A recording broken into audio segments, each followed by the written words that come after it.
आपने बच्चों को एक खेल खेलते हुए देखा ही होगा। वही खेल अब पूरी दुनिया चीन के साथ खेल रही है। वो चीन को कहते हैं बोलो पेंसिल और चीन कहता है पेंसिल, तो दुनिया सामने से जवाब देती है आपको दिया ऑर्डर कैंसिल। ये मजाक नहीं बल्कि बिल्कुल हकीकत है जो चीन के साथ घट रही है। दरअसल नवंबर में चीन का नया नवेला J-35 स्टेल्थ लड़ाकू विमान दुनिया के सामने आया था और तभी से ये सवाल भी उठने लगा था कि क्या ये बिकेगा भी। ऐसा इसलिए क्योंकि इसे ब्लैक बॉक्स कहा गया, क्योंकि चीन ने ना तो इसका कोई डाटा दिया, ना ही इसकी कोई खासियतों या स्पेसिफिकेशन के बारे में बताया। वहीं अब दुनिया का ये डर सही साबित हो गया। दरअसल इसे लॉन्च करने के एक हफ्ते बाद जब चीन ने इसके स्पेसिफिकेशन के बारे में जरा सी जानकारी दी, उस थोड़ी सी ही जानकारी से ये पता लग गया कि ये प्रॉपर स्टेल्थ लड़ाकू विमान है ही नहीं। यहाँ बस चीन ने पुराने J-20 को नए अवतार में कुछ चुराई हुई नई टेक्नोलॉजी के साथ पेश कर दिया, यानी पुराना सामान लेकिन नई पैकिंग के साथ। और अब इसका नतीजा भी सामने आने लगा है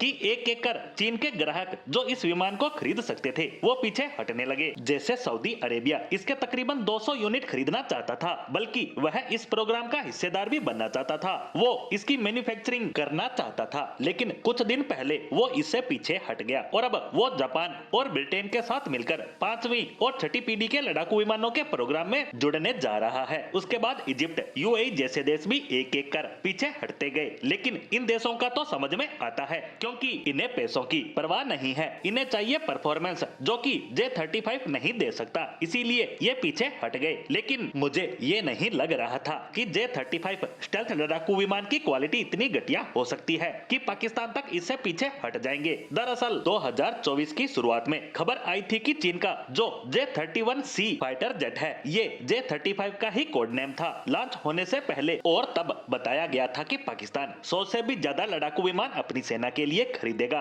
यहाँ तक कि दिसंबर की शुरुआत में ही पाकिस्तान की सरकार ने अप्रूवल भी दे दी थी इसको बड़ी संख्या में खरीदने की। लेकिन अब जो लेटेस्ट रिपोर्ट है उसके अनुसार पाकिस्तान इसकी 40 से ज्यादा यूनिट नहीं खरीदने वाला, और ये 40 का आंकड़ा भी अभी खबरिया है, यानी कि कंफर्म नहीं है। अभी भी पाकिस्तान की सेना देख रही है कि क्या वाकई में हमारे पास जो लिमिटेड पैसा है, रिसोर्स है, वो इस विमान पर खर्च करना भी है या नहीं। इससे आप अंदाजा लगाइए कि ये चीन के लिए डूब मरने वाली बात है कि नहीं, क्योंकि पाकिस्तान जैसा देश जो चीन के घटिया से घटिया क्वालिटी के हथियार भी खरीद लेता है, वो J-35 को खरीदने से पीछे हट रहा है। अब आप ही सोचिए इस खबर के आने के बाद चीनी हथियार मार्केट का कितना बड़ा नुकसान होने वाला है, क्योंकि जब पाकिस्तान जैसा देश चीनी हथियारों को खरीदने से मना कर रहा है तो उनकी विश्वसनीयता तो बिल्कुल भी नहीं होगी। और ये सब तब हो रहा है जब अमेरिका की गद्दी पर ट्रंप बैठने वाले हैं जो चीन और उनके हथियारों को खरीदने वालों को छोड़ने वाले नहीं है। ऐसे में जो देश इसे खरीदने का सोच भी रहा है वो भी पीछे हट जाएगा। ऐसे में J-35